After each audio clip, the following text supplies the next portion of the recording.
দুনিয়াতে যা কিছু পাইছি ওই রসুলের কারণেই তো পাইছি, ঠিক না? আপনি খায়রে উম্মত কার কারণে? আরে বলেন না, বলতে থাকেন, 120 নেকি পাইতে থাকবেন। মুহাম্মদুর রাসূলুল্লাহ বলতে থাকেন প্রত্যেকটার বেলায়। আপনি খায়রে উম্মত কার কারণে?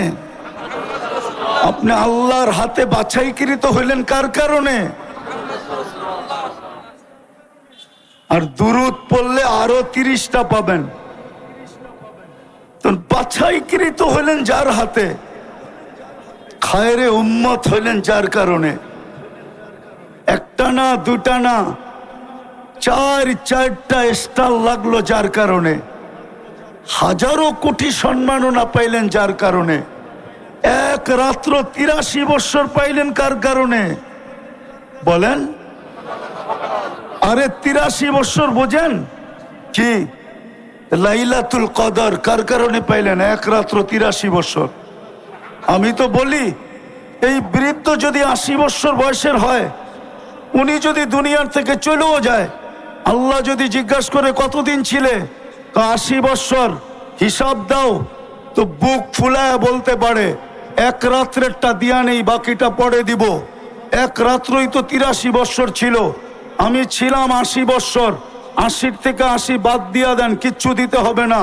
তারপরও তো 3 বছরের পাওনা আছি। আপনি আমাকে জিজ্ঞাসা করেন তো জিজ্ঞাসা করেন কি কইরা?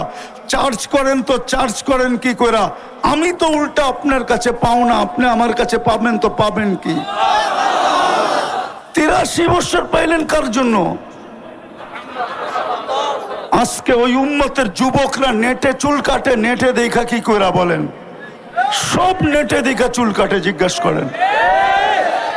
100 টাকার চুল 500 টাকা দিয়া কাটে। রোজার ঈদের রাত্রে 1000 টাকা দিয়া কাটে।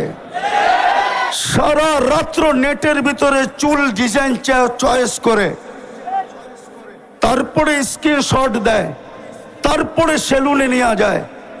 সেলুনওয়ালা চুলের ডিজাইন দেখে 1 গ্লাস পানিতে চুমুক দেয়, তারপরে একটা ডুগগিলা বলে 700 টাকা।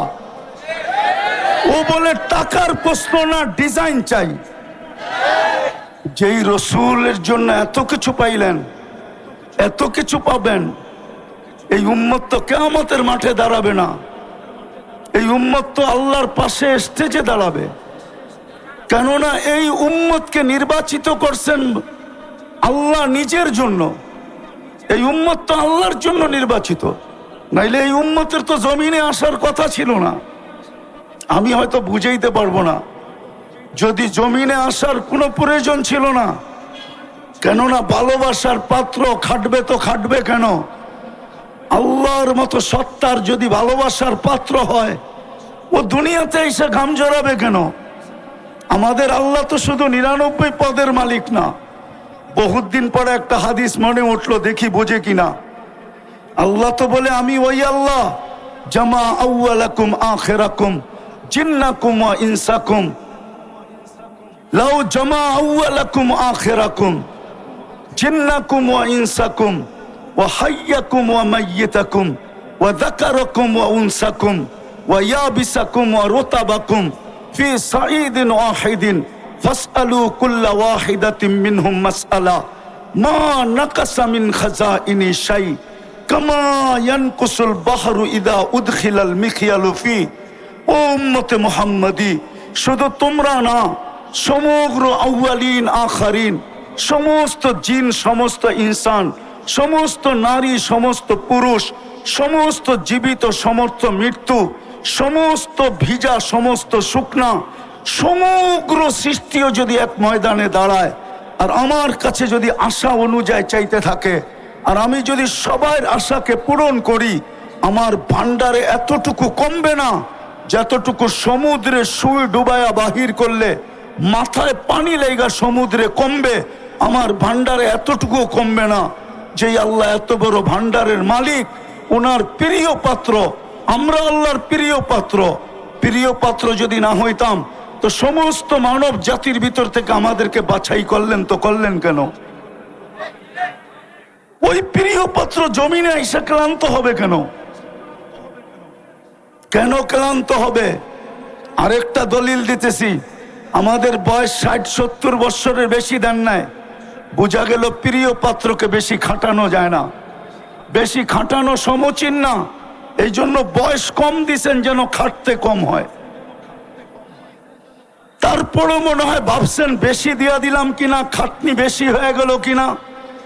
এই জন্য প্রথম 15 বছর ডিসকাউন্ট করছেন যে যতক্ষণ পর্যন্ত বালেগ না হবে, প্রাপ্তবয়স্ক না হবে, কলমের বিরুদ্ধে চলবে না, নিষ্পাপের খাতায় লেখা রাখো।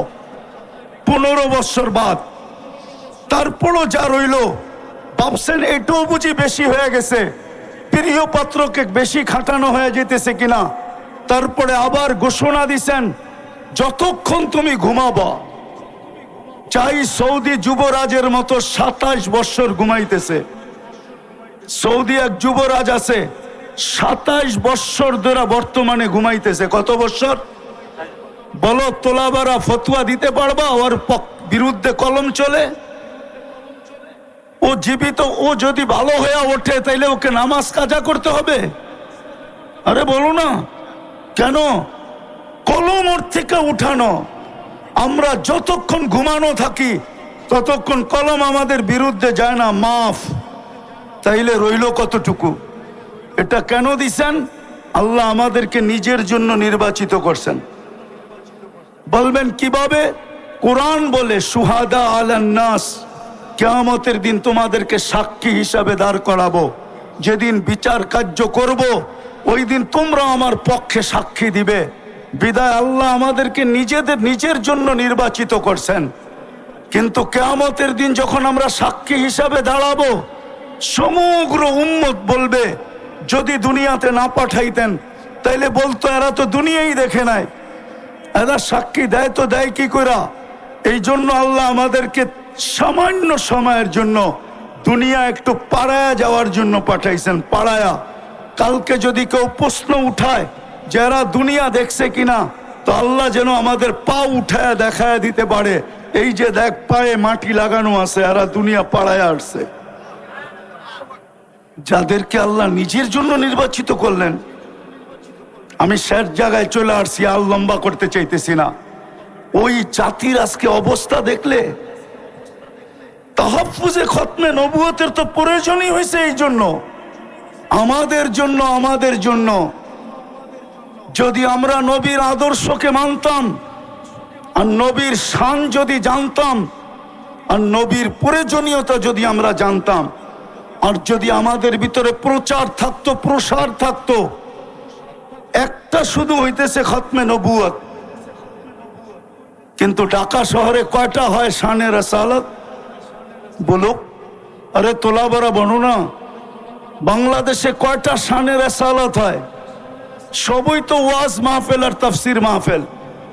জাতি তো শানে রাসালাত জানেই না, নবীর শান জানে না, নবীর সিরাত জানে না, নবীর ক্যারিয়ার জানে না, নবীর আদর্শ জানে না, নবীর প্রয়োজনীয়তা জানে না, নবীর কারণে কি পাইলাম এটা জানে না, নবীর কারণে কি পাবো এটা জানে না, নবীর প্রয়োজন কতটুক রাখি এটাও জানে না। জাতি তো নবী সম্বন্ধে কিচ্ছুই জানে না।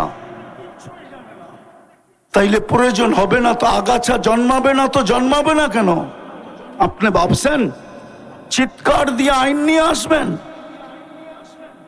যারা শুক্রবারে 500 বার দুরূদ পড়ে না, ওরা চিৎকার দিয়ে কি করে আইন আনবে? বুঝান আমাকে। যারা চুল কাটে নেটে দেখা, ওরা আইন আনবে কি করে? যারা 14 তারিখ পালন করে, ওরা নবীর শান বুঝবে কি করে? আপনি তো বুঝাইতে পারেন না নবীর শান। আমার যুবক তো 14 তারিখ উদযাপন করে, বাংলাদেশে এরকম উদযাপন করে আমি তো 14 তারিখ আমেরিকাতে দেখছি। ওরা তো শুধু ফুল দেয় না, হোটেলে নিয়ে খাওয়ায়, বাড়ির জন্য পার্সেল দেয়, পারে না কলিজাটা বাইর করে বুনা করে প্যাকেটে দিয়া দিতে, তারপরে বলতে যে তুই আমাকে যায়া লেখা পাঠাইস। আমি তো বাঁচবো না, কেননা কলিজা তো দিয়া দিছি, আমি তো মরে যাব। কিন্তু বন্ধুরা কমসে কম ফেসবুকে দেখবে তুই একটু লেখা পাঠাইস I.U। জিজ্ঞেস করেন না, শুধু ফুল দেয়, ফুলও দেয়, হোটেলেও খাওয়ায়, পার্সেলও দেয়। কলিজা পর্যন্ত বুনা করে দিতে চায়, পারে না খালি সামাজিকতার কারণে। নাইলে প্রতিদিন বাংলাদেশ প্রশাসন শুধু ওদেরকে সামলাইতে পাগল হয়ে যেত। ওরা প্রত্যেক গলিতে মিছিল করতো, ছ্যাঁকে এসে আমার ভাই অমুকের রক্ষা নাই। ও তো 90% ছ্যাঁক খাওয়া, পার্সেলও নিছে, ফুলও নিছে, খাইছে, তারপরে বাড়ির যা জুতা পাঠায় দিছে, জুতা। বাকি যেটা বাইচা গেছে ওটারে ছলনার পেছে ফালায়া জবা করে পাঠায় দিছে। নাইলে প্রতিদিন পেপারে কেন আসে প্রেমিকের হাতে প্রেমিকার জান গেল, প্রেমিকার হাতে প্রেমিকের জান গেল, প্রেমিকের হাতে প্রেমিকার জান গেল, প্রেমিকার হাতে প্রেমিকের জান গেল। এই কথা পেপারে প্রতিদিন কেন আসবে? হ্যাঁ, কেন আসবে? বিদায় আজকে প্রয়োজনীয়তা বোঝা দরকার। যুবক, পায়ে হাত দিয়া বলি, এই মজমার পায়ে হাত দিয়া কসম খোদার একটা আয়াত দিয়া শেষ করতেছি। রওজায়ে আতহারের উপর একটা আয়াত লেখা আছে, ওয়ালাউ আন্নাহুম ইয যালামু আনফুসাহুম। আপনার উম্মত যখনই গুনাহ করবে আর যখনই গুনার পরে কোনো পর্বে লজ্জিত হবে, সুম্মা জাউকা, আর আপনার কাছে আসবে, আস্তাগফিরুল্লাহ, আমার কাছে মাপ চাবে। বন্ধু, আমি ওর দিকে তাকাবো না, গুনাহ কি করলো এটার দিকে তাকাবো না। কোরআন আমাকে বলে ওয়াস্তাগফারা লাহুর রাসূল, আমি তো বন্ধু আপনার দিকে তাকাবো। আপনি যদি পক্ষে হন তো মাফ করে দিব, আর আপনি যদি পক্ষে না হন তো মাফ করব না, না, না, না, না। বিদায় শেষ কথা, যদি এই জীবনটাকে আল্লাহর কাছে গ্রহণযোগ্যতা পর্যন্ত পৌঁছাইতে চাই, তাহলে মুহাম্মদুর রাসূলুল্লাহ ছাড়া এই জীবনটা আল্লাহর কাছে গ্রহণযোগ্যতা পর্যন্ত পৌঁছবে না। আরেকটা কথা যুক্তিসঙ্গত বলতেছি, এই মজমার কাছে কেউ যদি খতমে নবুয়তের বিরুদ্ধে বলতে চায়, কোন নবীকে প্রমাণ করতে চায় যে না মুহাম্মদুর রাসূলুল্লাহর পরেও যেই ধরনের নবীর কথাই বলুক, শত ধরনের শব্দকে চেঞ্জ করে বলবে যে উনি ডাইরেক্ট নবী না, এরকম নবী, তেরকম নবী, যত ধরনের শব্দই ব্যবহার করুক, ওকে প্রথম জিজ্ঞাসা করেন যে আগে আমাকে একটা প্রমাণ দাও। ইয আখাযাল্লাহু মিসাকান নাবিয়্যিন, যখন আল্লাহ নবীদের প্রতিশ্রুতি নিছিলেন, নবীদের সেমিনার করছিলেন আরশের নিচে, যেখানে শ্রোতা ছিল সমস্ত নবী, শ্রোতা ছিল সমস্ত নবী, বক্তা ছিলেন আল্লাহ, আলোচ্য বিষয় ছিল দুইটা, মুহাম্মদুর রাসূলুল্লাহর প্রতিশ্রুতি এবং শান। লাম্মা আতাইতুকুমুল কিতাব ওয়াল হিকমা, আমি যখন তোমাদেরকে কিতাব এবং হিকমত এবং নবুয়ত দিব, সুম্মা ইয়াতিকুম রাসূল, তারপরে আমার বন্ধু আসবে। যদিও রসুল 313 জন, কিন্তু শব্দটা আল্লাহ কারো জন্য ব্যবহার হইতে দেন নাই। 313 জনের ভিতরে 312 জন আসছেন বটে, কিন্তু কোথাও পাওয়া যায় না কারো ব্যাপারে শব্দে রসুলটা ব্যবহার করছেন। যেদিন বন্ধু আসছে ওই দিন বন্ধুর কলেমার ভিতরে এটাকে ফিট করছেন। এই জন্য কিতাবে পাওয়া যায় ইব্রাহিম আলাইহিস সালাম রসুল বটে, কিন্তু লা ইলাহা ইল্লাল্লাহ ইব্রাহিম খলিলুল্লাহ। মুসা আলাইহিস সালাম রসুল বটে, কিন্তু লা ইলাহা ইল্লাল্লাহ মুসা কালিমুল্লাহ। ঈসা আলাইহিস সালাম রসুল বটে, কিন্তু কালেমা লা ইলাহা ইল্লাল্লাহ প্রথমটাকে ঠিক রাখছেন, পরেরটা চেঞ্জ করছেন, ঈসা রুহুল্লাহ। কিন্তু যখন বন্ধু আসছেন তো প্রথমটা ঠিক লা ইলাহা ইল্লাল্লাহ, পরেরটা হলো মুহাম্মাদুর রাসূলুল্লাহ। তো প্রশ্ন, যদি কেউ কোনোদিন কোন ধরনের কোন শব্দের রসূল বুঝাইতে চায়, তো আগে প্রশ্ন করেন ওকে যে তুমি যার ব্যাপারে বলতেছিলা আগে আমাকে প্রমাণ করো উনি ওই সম্মেলনে ছিল কিনা। ওই ওই ওই সম্মেলনে কেননা লাম্মা আখাযাল্লাহু মিসাকান নাবিয়্যিন, সমস্ত নবী রাসূলদের, আর কসম খোদার দুনিয়ার কেউ প্রমাণ করতে পারবে না যে ওই সম্মেলনে ছিল। তাইলে বোঝা গেল যদি প্রমাণ না করতে পারে ও ভুয়া। ও কি? ও কি? একটা ভুয়া স্লোগান ছিল না, ভুয়া ভুয়া ভুয়া। তাইলে ও কি? ও কি? ও ভুয়া, ও 2 নম্বর, ও 22 নম্বর, ও নম্বর ছাড়া। ও কি? ও কি? ও নম্বর ছাড়া, ওর কোনো নম্বর নাই। তো যেটা বুঝাইতেছিলাম দিলে গাইথা নেন। ইচ্ছা স্বাধীনতা দিছে বিদায় আজকে অনেক কিছু করা যায় যুবক, কিন্তু অচিরে ইচ্ছা স্বাধীনতাটা হরণ হবে। যদি হরণ না হইতো তাহলে আল্লাহ যুবকদের কানে ডেলি ধ্বনি দিতেন না। যুবকদের কানে ডেলি ধ্বনি দেন, আওয়াজ দেন, শাবাব লা ইয়াক্তারুকা শাবাবুকা। যুবক, যৌবনের তরঙ্গ যেন তোকে বিমুখ না করে। কাম্মে সাব সাবাকা ইলাল মউত। প্রতি মাসেই তো 2-4টা অ্যাক্সিডেন্ট এই রাস্তায় হয়। কত যুবককেই তো এই রাস্তায় ঘোড়ার উপর থেকে উঠাইলো। সর্বপ্রথম যেদিন হানিফ ফ্লাইওভার যেই দিন উদ্বোধন হইল, ওই দিন তো যুবক ভাবছিল যে আমি সেলফি দিয়া সারা বন্ধুদেরকে তাক লাগায় দিব, কিন্তু ও তো ঘোড়ার পিঠেই বসা ছিল। ঘোড়া চিনো? ঘোড়া ডিজিটাল ঘোড়া চিনো? ডিজিটাল ঘোড়া, অ্যানালগ না, এটা ডিজিটাল ঘোড়া। আগের ঘোড়ায় কাশ খাইতো, এখনকার ঘোড়ায় তেল খায়। ও তো ঘোড়ার পিঠেই বসা ছিল। কি উদ্বোধনের দিন অ্যাক্সিডেন্টে মারা যায় নাই? না, যায় নাই। শুধু হানিফ ওভার ফ্লাইওভার তো না, পদ্মা সেতু যদি উদ্বোধন হলো, ও তো ভাবছিল যে শুধু বন্ধুদেরকে তাক লাগাবো না, সারা দুনিয়াকে তাক লাগায়া দিব। ও তো ঘোড়ার উপরেই বসা ছিল, ঠিক না? উঠায় নিছেন না নেন নাই? যার কারণে 1.5 বৎসর বাইকালাদের আশায় জলাঞ্জলিত হইতেছিল, যে চাইছিল বাইক নিয়ে পদ্মা ব্রিজ একবার ঘুরে দেখা আসবে, কিন্তু 10 বৎসর পর্যন্ত পাবন্দি ছিল। শুধু যাইতো পদ্মা ব্রিজের কাছে, বাঙ্কা মনটা ফিরা নিয়ে আবার ফিরা চলে আসতো, ঠিক না?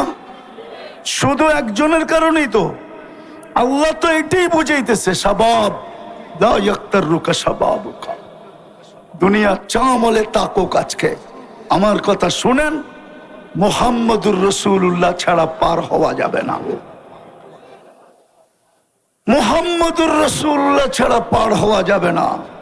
মানবে না ওলামা, নাইলে বলছিলেন তো এটাই সত্য, কসমতুল কিয়ামাতা কিসমাইন। বন্ধু, কিয়ামতের মালিক আমি বটে, কিন্তু রাজা আপনি রাজা। বাদশাহ মুহাম্মদুর রাসূলুল্লাহ সাল্লাল্লাহু আলাইহি ওয়াসাল্লাম। কিয়ামত 2 ভাগে ভাগ। আনতা তাকুলু উম্মতি আনা আকুলু রাহমাতি, আনতা তাকুলু উম্মতি আনা আকুলু সালতুতা, আনতা তাকুলু উম্মতি আনা আকুলু শাফিতু শাফা, আনতা তাকুলু উম্মতি আনা আকুলু লা ইউখসিকা ফি উম্মতিক, আনতা তাকুলু উম্মতি আনা আকুলু সাউফা ইউতিকা রাব্বুকা ফাতারদা। কিয়ামতের মাঠ মুহাম্মদুর রাসূলুল্লাহ, মুহাম্মদুর রাসূলুল্লাহর কিয়ামতের মাঠ। যুবক, তোমাদের পায়ে ধরি, ফিরে আসো। নবীর একটা আদর্শ হলো নিজের জীবনের সঙ্গী বানাও, নাইলে দাঁড়াও। তোমরা দাঁড়ানো ব্যতীত হবে না। হুজুরদের চিৎকার কারো কানে যায় না। যদি যাইতো তাহলে অনেক চিৎকার হয়েছিল, কিন্তু আলহামদুলিল্লাহ সুম্মা আলহামদুলিল্লাহ, যদিও নাকি আমি স্বাধীনতার দিন ছিলাম না। আমি জুলাইয়ের 18 তারিখে চলে গেছি দেশ থেকে। আমার ইংল্যান্ডের সফর ছিল। 5 তারিখ ফজরের আগে সুবে সাদেকের আগে আমার ফ্লাইট ছিল কানাডা। আমি যখন কানাডা এয়ারপোর্টে নামছি টরন্টোতে, তো সাথীদেরকে দেখতেছিলাম একটু বেশি মাত্রায় উৎফুল্ল।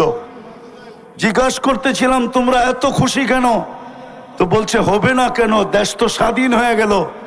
আপনি তো আকাশে উঠতেছিলেন, খবর আপনার কাছে তো নাই, আমাদের কাছে খবর আছে। গাড়িতে বসায় একটার পর একটা দেখাইতেছিল।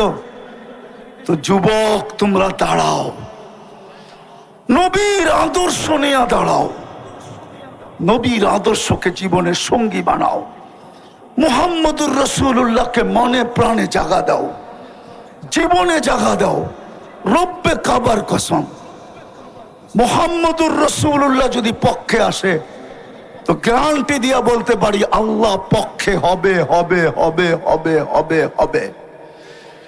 আর যদি মুহাম্মদুর রাসূলুল্লাহ পক্ষে না হইল, খোদার কসম, না রব পক্ষে হবে, না রবের বিচার পক্ষে হবে, না রহমত পক্ষে হবে, রহিমা দুনিয়া ওয়াল আখিরা হওয়ার সত্ত্বেও পক্ষে হবে না। এই জন্য পায়ে হাত দিয়া বলি, বলা অনেক হয়ে গেছে। ওলামায়ে কেরাম বলছেন কালকেও বলবে, আমি তোমাদের পায়ে হাত দিয়া বলবো, তুমি নবীর জীবনী রিচার্জ করো। সারা রাত্র আনলিমিটেড তোমরা চালাও, ফেসবুক চালাও, ইন্টারনেট চালাও, আনলিমিটেড চালাও ওয়াইফাই দিয়া, অথবা বন্ধুর থেকে পাসওয়ার্ড নিয়া, অথবা বন্ধুর থেকে হটস্পট নিয়া সারা রাত্র চালাও। তোমাদের পায়ে হাত দিয়া বলি, মুহাম্মদুর রাসূলুল্লাহর জীবনী অ্যানালাইসিস করো, পড়ো, শিখো, আদর্শ শিখো। দিছিলেন তো, সুযোগ তো দিছিলেন। আল্লাহর রসুল জানতেন একটা সময় এরকম আসবে, এরকম আসবে, চতুর্দিকে ফিতনা আর ফিতনা হবে। হুজুররা মানবে কি মানবে না জানি না, এই কাপড়টা 6 বার সুদে ডুব দিছে। কয়বার? কয়বার? না, হুজুররা মানবে না। আমি গণাইতেছি, যে তুলা চাষ করছে কৃষক, সে কৃষি লোন নিয়ে তুলা চাষ করছে, সুদ নিয়া তুলা চাষ করছে, সে সুদ নিয়া, কে নিয়া?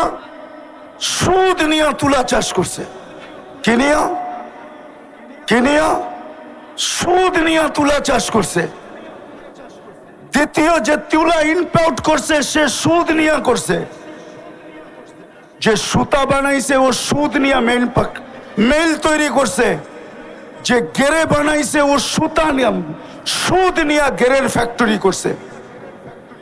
গেরের থেকে যে ফিনিশিং করছে, আরে ডাইং করছে, ও সুদ নিয়া ফ্যাক্টরি করছে। ডাইং এর পরে 6 নম্বরে যে ফিনিশিং করে বাজারজাত করছে, ও পর্যন্ত সুদ নিয়া করছে। 6 বার সুদে ডুব দিছে, 6 বার। জমানাটা বড় খতরনাক। বিদায় কনসিডারও করছিলেন, বিদায় চলে আসছে মৌলানা, আমাদের চেয়ে সর্ব লাইনে বড় ঊর্ধ্বে। আমি ওনাদের সামনে কিচ্ছুই না, বসায় রেখা বয়ান লম্বা করার প্রয়োজনও মনে করি না। বিদায় পায়ে হাত দিব তোমাদের যুবক। আমি এই হুজুরদের পায়ে হাত দিব না, আমি এই যুবকদের পায়ে হাত দিব। জীবনে একটা আদর্শকে নবীর সঙ্গী বানাও। পারবা? পারবা সঙ্গী বানাইতে? পারবা? নামাও, নামাও। নবীর আদর্শ শিখো, ক্যারিয়ার শিখো, লাইফ স্টাইল শিখো, নবীর আদর্শ অ্যানালাইসিস করো, পড়ো। শুধু নেটের ভিতরে সারা রাত্রে ঘুরো না। 2 মিনিট হইলো নবীর জীবনী পড়ো, 2 মিনিট পড়ো নবীর জীবনী, আদর্শ পড়ো, 2 মিনিট পড়ো। তোমাদের পায়ে হাত দিয়া বলি, আমার বিশ্বাস তোমাদের দিলে যদি নবীর মোহাব্বত একবার ঢুকলো, তাইলে তোমরা জয় ছিনায় আনতে পারবে। এটা আমার 100-তে 100 বিশ্বাস আছে। অসম্ভবকে তোমরা সম্ভব করে দুনিয়াকে দেখাইতে পারছো। সারা দুনিয়া যেটা চায় যে কাদিয়ানি অমুসলিম ঘোষিত হোক, ওটা ওই দিন সম্ভব হবে যেই দিন এই যুবকের দিলের ভিতরে মুহাম্মদুর রাসূলুল্লাহর ভালোবাসার ফোয়ারা জাগবে। যতদিন পর্যন্ত তোমাদের দিলে আল্লাহর রসুলের ভালোবাসার ফোয়ারা জাগবে না, ঝর্ণা জাগবে না, অতদিন পর্যন্ত আমাদের চিল্লানে কিচ্ছু হবে না। আমি বিশ্বাস করি তোমাদের চিল্লানে কাজ হবে। বিদায় 1 মিনিটের জন্য পড়ো, রাজি? হ্যাঁ, সর্বশেষ সবচেয়ে বড় আদর্শ আমি হুজুরদেরকে বলতেছি না, তোমাদেরকে বলতেছি, যা খুশি তা করো, আমার কোনো আপত্তি নাই। কেননা আল্লাহ আমাকে তোমাদের উপরে দারোগা বানায় পাঠায় নাই। লাস্তা আলাইহিম বিমুসাইতির, কিন্তু তোমাদেরকে পায়ে হাত দিয়া বলবো, নামাজ ছেড়ো না। পড়বা নামাজ 5 ওয়াক্ত পাক্কা। আল্লাহ আমল করার তৌফিক দান করেন।